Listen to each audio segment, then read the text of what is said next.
Scholarship Diversity. Nah, di podcast beasiswa ini berisi tentang informasi mengenai suatu beasiswa yang diperuntukkan bagi mahasiswa, khususnya bagi warga KMIPA Unsur. Mungkin untuk mempersingkat waktu, kita langsung kenalan aja kali ya. Di sini kenalin, aku Nisa dari Fisika 22 yang akan memandu jalannya podcast beasiswa pada kali ini. Dan di sini aku nggak sendirian nih, aku ditemani sama kakak narasumber.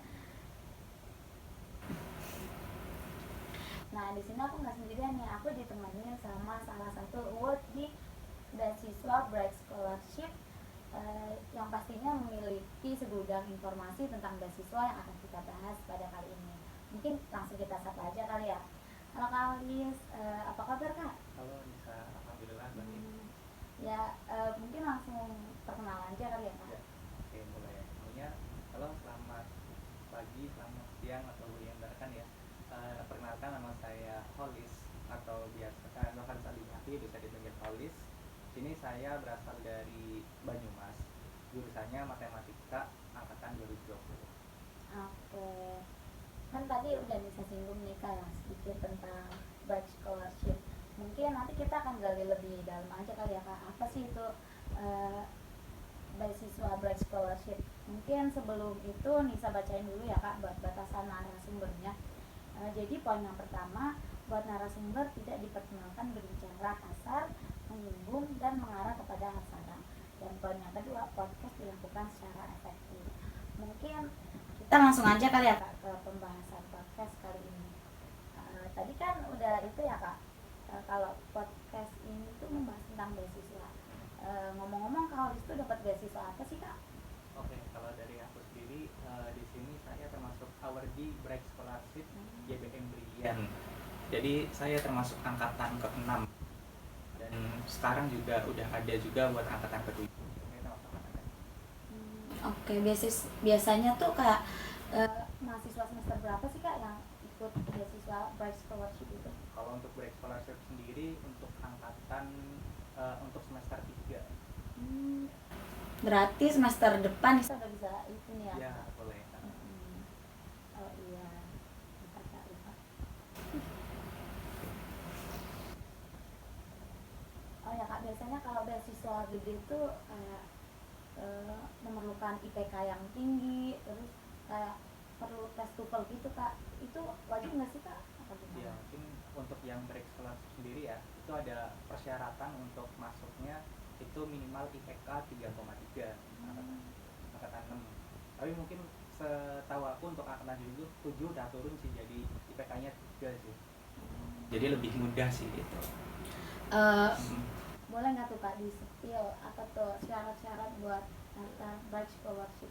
Sebenarnya untuk syarat masuk Bright Scholarship hampir sama kayak beasiswa yang lain gitu sih. Mungkin yang pertama ya mungkin scan KTM dari masing-masing mahasiswa gitu. Terus ada mungkin penghasilan orang tua gitu. Mungkin karena Bright Scholarship sendiri itu diperuntukkan untuk orang yang mahasiswa atau orang yang kurang mampu, jadi ada prasyarat SKTM gitu. Dan sendiri gitu. Mungkin yang beda mungkin ada syarat yaitu untuk membuat isai tentang diri kita sendiri itu bagaimana gitu. Itu mungkin sebagai prasyarat kita untuk daftar beasiswa Bright Scholarship gitu. Kalau boleh di spill dapatnya berapa sih Kak? Ya, mungkin kalau kata teman-temanku nih ya, untuk beasiswa Bright Scholarship ini bisa dikatakan salah satu beasiswa yang besar gitu, gede gitu buat dibandingin dengan beasiswa-beasiswa yang lain ya. Kalau boleh kasih tahu nih ya, untuk beasiswa Bright sendiri nanti kita bakal dapat tunjangan UKT. Jadi UKT full dibayarin sampai semester 8. Itu yang pertama. Terus yang kedua, kita dapat uang saku gitu bulanan, itu dapat 900.000 per bulan. Jadi setiap bulan bakal dapat itu. Terus ditambah lagi untuk Bright Scholarship angkatanku yang angkatan 6 itu ada namanya pembinaan asrama selama 2 tahun gitu. Jadi kita dapat kayak kontrakan gitu lah selama 2 tahun gitu. Nah, mungkin habis itu setelah kita 2 tahun di kontrak di asrama itu kita tetap dapat beasiswanya, cuma biaya uang sakunya bakal turun dari yang tadinya 900 jadi 600.000 gitu. Nah, itu Kak kan Kak misal mau nanya. Kalau misal IPK Kak Alis turun, nah itu berpengaruh nggak sama beasiswa Kak? sebenarnya tidak berpengaruh banget sih, karena kan kolektif ya, kita dilihat dari IP semester dari tahun ke tahun gitu, apakah kolektif naik apa kolektif turun gitu, nanti kita bakal diakumulasi apakah IPK-nya bakal uh, tetap stabil di 3,3 atau mungkin turun. Sebenarnya kalau turun juga tidak masalah, tapi mungkin bakal dapat surat peringatan gitu sih. Jadi nggak langsung dikeluarin kalau IP kita turun gitu. Oke. Kan itu Kak, waktu pendaftaran tuh lika-liku apa sih yang Kakak dapetin gitu? Ya, oke. Sebenarnya aku juga kurang ini sih ya, sosialisasi tentang break scholarship di Unsur itu bisa dikatakan agak kurang sih pas di tahunku gitu. Jadi aku tuh dapat info itu dari kepala divisiku. Di dulu aku ikut suatu organisasi dan dikasih tahu suruh daftar nih. Dan sebelum break itu ada namanya Smart Scholarship. Nah itu bisa dikatakan adik dari break itu. Dan kalau kita lolos smart tuh untuk masuk break tuh lebih mudah gitu, diprioritaskan gitu. Nah kemudian alhamdulillah dari aku tuh kemarin lolos smart scholarship, dan akhirnya di break juga daftar dan akhirnya bisa lolos gitu. Dan bisa Unsur itu yang lolos itu ada 12 orang sih.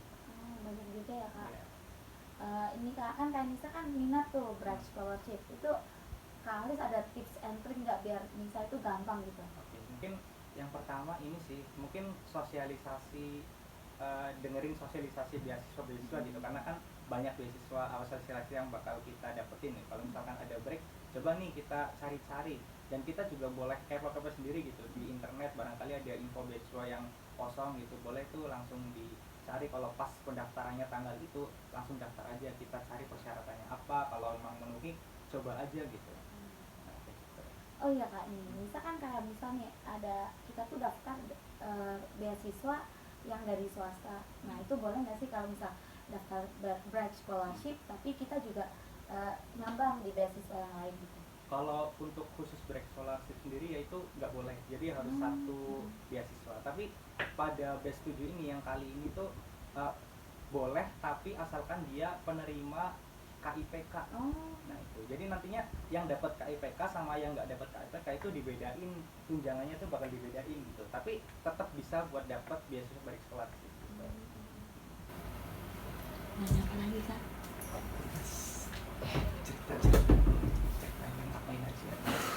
Ya biasanya itu ada program-program khusus gitu nggak sih Kak, kayak kita harus ngapain, Oke. Mungkin karena ini program beasiswa ya, mungkin bisa dikatakan semua beasiswa pasti ada pengen feedback dari mereka, buat mereka sama buat kita gitu kan. Mungkin buat feedback buat break scholarship sendiri, mungkin kita ada kegiatan kayak kegiatan sosial gitu. Mungkin setiap hari kita ada kegiatan pengajaran ke TPI gitu, atau mungkin ada penyuluhan gitu, kita ikut membantu sumbangsi ke desa-desa tertentu gitu. Mungkin boleh nih aku ceritain ya sedikit masuk break scholarship. Jadi pertama kita masuk lolos administrasi. Setelah administrasi kita bakal wawancara. Sebenarnya wawancara tuh ya gampang susah sih, karena kemarin aku kebetulan dapatnya online ya, bukan offline. Jadi karena lagi covid jadi online, tapi sekarang yang batch 7 ini udah mulai offline sih wawancara, jadi mungkin agak susah gitu. Nah itu, terus setelah lolos kita bakal ada pengumuman nih. Setelah pengumuman ada namanya Sarasehan Nasional. Jadi nanti semua mitra penerima break scholarship se-Indonesia bakal dikumpulin jadi satu. Ada dari UI, UGM, terus ITB dan lain sebagainya, termasuk Unsur juga ikut nih kegiatan Sarasehan Nasional. Nah kegiatannya itu bisa dikatakan ya kayak talk show, webinar, sama pembicara yang sangat luar biasa lah, bagus sekali gitu. Jadi mungkin itu salah satu benefit yang bakal kita dapat pas lagi kita di Sarasehan Nasional. Selain juga benefit pembicara atau materi-materi yang sangat luar biasa, kita juga bisa kenalan gitu sama teman-teman dari luar UNIF yang sama-sama penerima beasiswa itu gitu. Tadi kan kayak Kak Haris kan udah tadi kan Kak Haris sempat nyinggung nih kan, ada sesi wawancaranya. Itu pertanyaan yang dikeluarin tuh apa ya Kak biasanya dari pihak sananya? Buat pertanyaan sih sebenarnya hampir sama sih kayak beasiswa yang lain gitu. Kayak mungkin keseharian kamu apa gitu, terus mungkin ikut organisasi apa aja. Nah, mungkin karena di break scholarship itu agak dituntut lebih ke aktif di organisasi gitu. Mungkin nanti misalkan kalian daftar itu bisa disebutin organisasi ini apa aja gitu, kesibukannya apa aja gitu. Mungkin itu bisa jadi nilai plus gitu, karena itu kan salah satu syarat jadi berkelasik itu kalau bisa aktif berorganisasi baik akademik maupun non akademik gitu sih. Oh, eh, usaha kayak usahanya Kak Halis buat ngumpulin berkas-berkasnya itu gimana sih Kak? Tadi kan sempat Nisa Ya. udah diceritain sama Kak Halis ya berkas-berkasnya apa aja gitu. Ya mungkin karena dari aku sendiri dapat info itu dari ini ya, dari kadif aku. Jadi aku sempat nanya-nanya juga nih sama kadif aku. Kebetulan dia juga bereksplorasi angkatan kelima gitu. Jadi aku sempat nanya apa sih Kak ini syarat-syaratnya apa, kemudian nanti kalau udah lolos dapat apa aja gitu. Aku seringnya nanya ke situ dan itu yang susah itu di esainya sih, itu kita mau nulis apa gitu tentang diri sendiri itu apa, itu susah karena bener di esai itu bener-bener dinilai gitu barang yang paling bagus yang mana gitu, dan kalau bagus ya itu ada termasuk syarat administrasi gitu buat lolos berkelas. Itu kan Kak Halis kan itu ya Kak, apa namanya? Salah satu syaratnya tuh esai. Ya. Nah, boleh tuh Kak di spill esainya isinya apa aja biar Nisa kalau daftar tuh ada pandangan gitu. Waduh. Jadi nggak lupa sih ya. Jadi buat esai sendiri itu ini sih karena tentang diri sendiri gitu, jadi diri. Jadi mungkin di selama kuliah semester 1 sampai 3 tuh ngapain aja ditulis, ikut organisasi apa aja. Kebetulan kan kemarin dari aku sendiri ikut 3 organisasi gitu. Jadi aku tulis saja 3, ikut ini gitu. Terus kuliah, terus keseharian ngapain aja gitu. Terus juga mungkin tentang keluarganya bagaimana gitu, itu juga sebagai nilai plus juga sih mungkin buat esainya sendiri gitu. Tadi kan kayak Halis kan udah ngomong nih, kayak kalau lolos tuh kita dapat tunjangan kayak buat tempat tinggal gitu kan di asrama. Itu keadaan di asramanya tuh gimana Kak? Kayak fasilitasnya gimana gitu? Kebetulan kalau di asrama enak sih menurutku, mungkin bisa dikatakan lebih mewah gitu dari kosan atau kontrakan teman-teman gitu. Mungkin fasilitas sendiri itu ada mungkin kayak ruang tamu, ada sofa juga buat ada tamu datang, terus ada kamar. Nah, jadi di sini karena kita pengen kekeluargaan, jadi di tempat kita sekamar itu 2 orang gitu. Jadi sekamar 2 orang gitu. Selain itu fasilitas juga ada, TV-nya juga ada, printernya ada, printer juga ada, kemudian wifi juga ada, kencang juga wifi-nya di sana. Terus di situ juga karena kan buat penunjang kita kuliah atau mungkin non akademik gitu, di situ juga disediain buku-buku gitu, banyak sekali buku-buku bacaan yang emang teman-teman pengen baca gitu, yang tentang agama maupun non agama juga ada gitu di situ. Jadi sangat lengkap lah fasilitas. Itu kalau tempat asramanya tuh di mana Kak? Barangkali Nisa pengen main terus lihat-lihat gitu. Buat asrama sendiri terletak buat batch 6 tuh di daerah Grenden. Di Grenden, dekat dari sini kok. Jadi kalau kuliah juga tinggal naik motor bolak-balik paling cuma kurang dari 1 menit gitu. Bisa nyampe ke Unpal. Itu kan tadi ngurus berkasnya tuh susah nggak sih Kak? Nisa tuh kayak pengen tapi Nisa takut kalau persyaratannya tuh susah gitu. Buat berkas sebenarnya gampang-gampang susah sih, mungkin karena biasanya pendaftaran beasiswa tuh nggak lama ya, paling seminggu 2 minggu gitu. Mungkin kita gimana mikir esainya tuh seperti apa, terus ngumpulin berkasnya juga kan kita juga udah misalkan orang yang dari luar daerah nih, itu kan harus ngumpulin berkas-berkas kayak kakak dan sebagainya, itu kan agak susah gitu. Mungkin di situ sih mungkin buat teman-teman yang emang ngumpulin berkasnya agak susah, bisa disiapin dari awal gitu. Mungkin barangkali yang kakaknya di rumah minta tolong di scan dulu kakak atau kartu keluarganya dan lain sebagainya untuk syarat. Itu buat ngumpulin berkasnya secara online apa offline gitu Kak? Buat berkas kebetulan semua online. Itu kan dulu Kak Halis tuh pernah mikir nggak sih bahwa bakal lolos gitu di beasiswa ini? Oke, sebenarnya itu bisa dikatakan beasiswa pertama yang aku daftar sih ya, dan kebetulan alhamdulillahnya bisa lolos. Jadi karena syaratnya nggak boleh nyabang beasiswa ya, jadi aku nggak daftar lagi gitu. Mungkin susahnya ya ngarep enggaknya, sebenarnya aku nggak terlalu berharap sih, karena kan emang saingannya banyak juga dan cuma diambil 12 unsur gitu. Tapi ternyata alhamdulillah bisa lolos ya, bersyukur sih.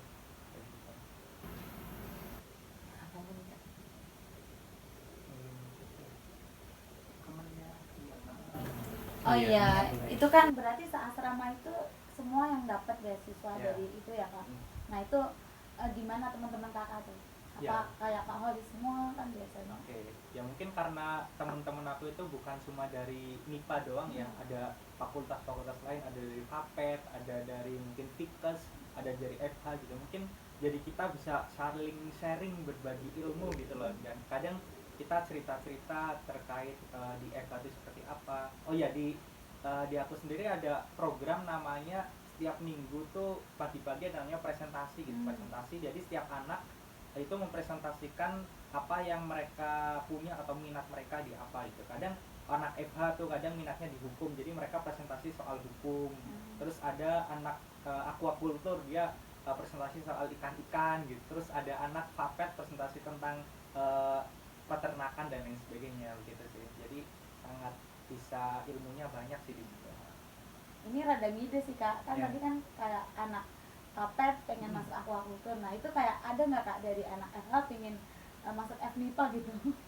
Kalau itu kayaknya nggak ada sih, karena kan kita udah semester 3 juga sih. Iya. Cuma kebanyakan tuh mereka pada mengembangkan bakatnya di asrama gitu. Misalkan ada anak papet gitu, jadi dia tuh punya apa ya, kayak melihara ayam gitu ternyata di asramanya ya. Terus ada anak aquaculture, dia bikin kolam sendiri di belakang gitu. Jadi mungkin pada kreatif gitu pada itu, karena kan nggak bayar juga kan mungkin tempatnya, jadi lebih enak kayak gitu sih. Oke.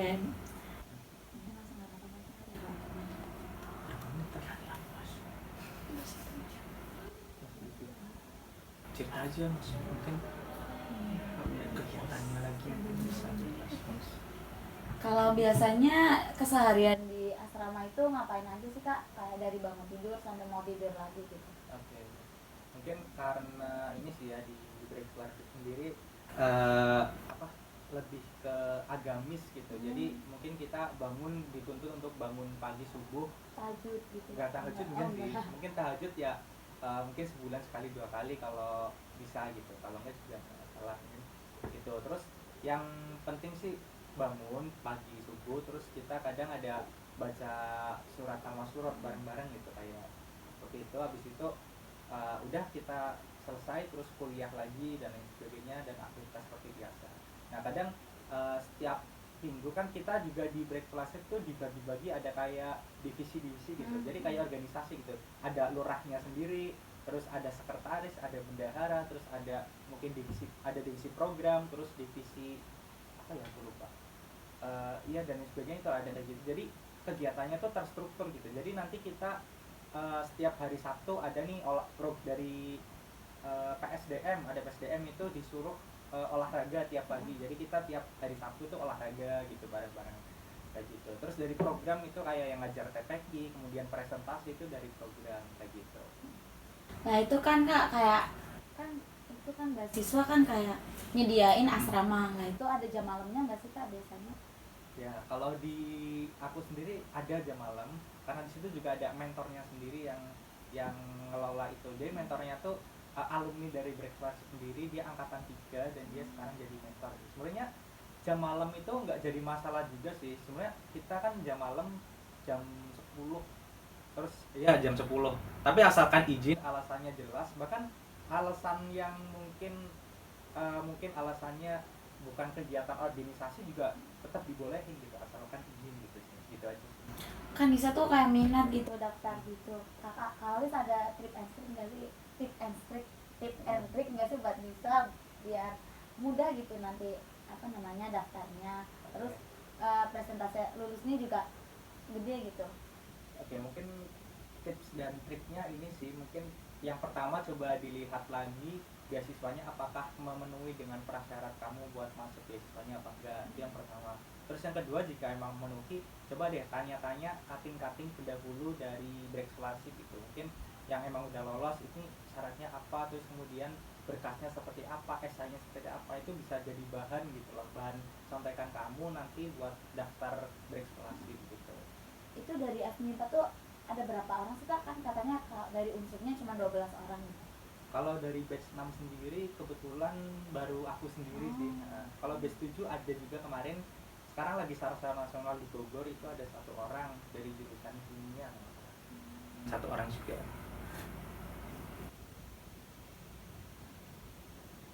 TK ini mungkin pertanyaan yang terakhir nih ya Kak. Harapan atau saran Kakak untuk mahasiswa calon pendaftar beasiswa Brilliant Scholarship ini apa sih Kak?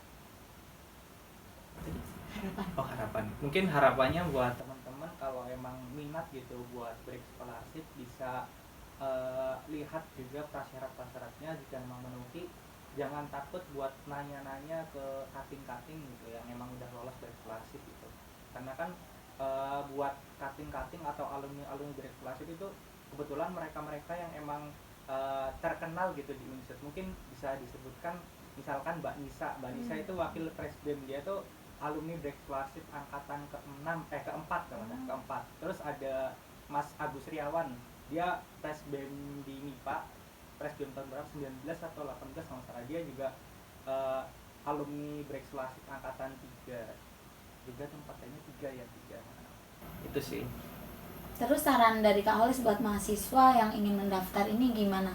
Biar kayak apa, harus join organisasi sebanyak-banyaknya atau apa gitu? Ya sebenarnya join organisasi prasyarat, tapi nggak terlalu syarat banget sih buat break scholarship. Tapi yang penting mungkin buat akademik, yang penting harus ditingkatkan buat akademiknya, jangan sampai turun dan lain sebagainya, karena itu kan sebagai salah satu prasyarat gitu.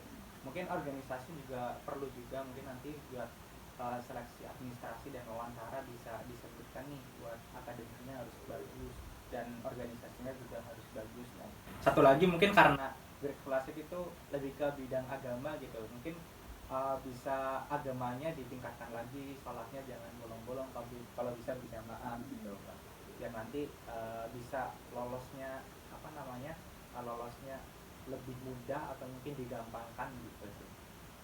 Gitu. 2, 3. Oke, mungkin tadi penjelasan terakhir dari Kak Holis ya teman-teman. Aku mau ngucapin makasih banyak nih buat Kak Holis udah mau nyempetin datang di podcast beasiswa kali ini, udah mau ngasih tips and trick, udah mau ngasih kiat-kiat gimana sih cara daftar beasiswa scholarship ini. Mungkin nanti ditunggu aja kali ya Kak buat kenang-kenangannya. Oke teman-teman, cukup sekian podcast beasiswa pada kali ini. Aku harap informasi yang tadi udah dikasih sama Kak Oris bisa bermanfaat buat kalian. Aku tutup podcast pada kali ini. Wassalamualaikum warahmatullahi wabarakatuh.